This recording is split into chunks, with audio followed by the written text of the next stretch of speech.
Verified profile মানে কি বিশ্বাস? জনপ্রিয় অভিনেতার নামে ডেটিং অ্যাপে ফেক আইডি, অথচ সিস্টেমেই ভুল। কিভাবে সম্ভব?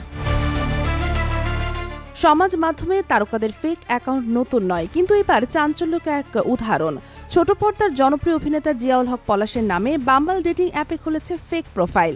আশ্চর্যের বিষয়, প্রোফাইলটি ভেরিফাইড, অথচ পলাশ নিজে বলেন, আমি কোনো ডেটিং অ্যাপ ব্যবহারই করি না।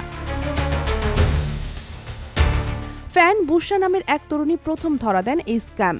ফেসবুক স্ট্যাটাসে তিনি প্রশ্ন তুলেছেন, ভেরিফিকেশনের সিস্টেমে তো ফেস আইডি ম্যাচ লাগে, তাহলে কিভাবে সম্ভব?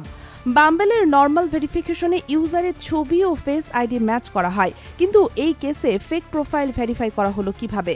বুশরা সন্দেহ করছেন, হয় প্রতারক পলাশের মুখের সঙ্গে মিলে যায় এমন কারো ফেস আইডি জোগাড় করেছে, না হলে অ্যাপের সিকিউরিটিতে বড় ফাঁক। ইতোমধ্যে বুশরার দুই বন্ধু এই প্রোফাইলের সাথে ম্যাচ করে কথা বললেও ভাগ্য ভালো তারা বিপদ এড়াতে পেরেছেন। বুশরার পোস্ট শেয়ার করে পলাশ স্পষ্ট করেছেন, এটা আমার অ্যাকাউন্ট নয়, আমি ডেটিং অ্যাপ ব্যবহার করি না।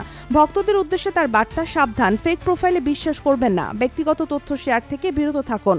তার কথায়, অনলাইনে পরিচয় প্রমাণের সিস্টেমে ভুল থাকতে পারে, সচেতনতাই রক্ষা করবে। এই ঘটনা আমাদের শেখায়, ভেরিফাইড প্রোফাইল দেখেই বিশ্বাস করবেন না। অপরিচিতদের সাথে ব্যক্তিগত তথ্য শেয়ার এড়িয়ে চলুন। সন্দেহ হলে সরাসরি সেলিব্রিটির অফিসিয়াল পেজ থেকে যাচাই করুন। এমন ঘটনা দেখলে আইনি সহায়তা নিন বা সাইবার ক্রাইম ইউনিটে রিপোর্ট করুন। প্রতারণার শিকার হলে লজ্জা নয়, সাহস দেখান।